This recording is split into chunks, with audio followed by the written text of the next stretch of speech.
தமிழ்நாட்டு கவர்மெண்டோட சின்னம் என்னது? ஸ்ரீவல்லிபுத்தூர் கோவில் தான் சின்னம். அதே மாதிரி கர்நாடகா கவர்மெண்டோட சின்னம் என்ன? 2 தலை இருக்கிற ஒரு விசித்திரமான பறவை இருக்கும். இது என்ன பறவைன்னு யாருக்காச்சும் தெரியுமா?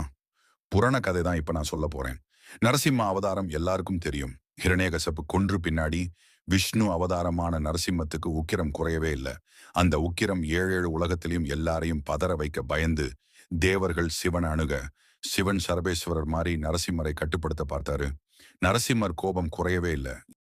இன்னும் தனது சக்தியை அதிகப்படுத்த சரபேஸ்வரர் தன்னுடன் காளி சத்திய மற்றும் பிரீத்திங்கிற சக்தியை சேர்த்து நரசிம்மரிடம் சண்டை போட்டாங்க. ஆனா நரசிம்மர் இன்னும் ஒரு ரூபத்தை 2 தலை இருக்கிற ஒரு பறவையா கந்தபேருண்டா உருவானார். ராட்சச பறவை உருவானார்.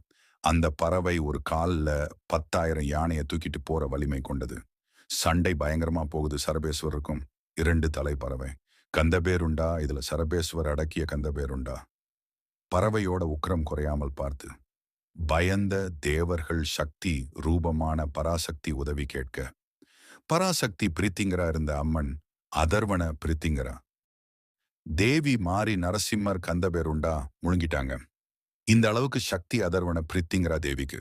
இவங்களை நினைச்சு ஓம் அதர்வன பிரித்திங்கரா தேவி நமக்கு சொல்லுங்க, எந்த ஒரு துஷ்ட சக்தியும் நம்பலண்டாது. மேலும் இது போன்ற தகவல் கதை கேட்கணும்னா நம்ம சேனலை சப்ஸ்கிரைப் பண்ணிக்கோங்க.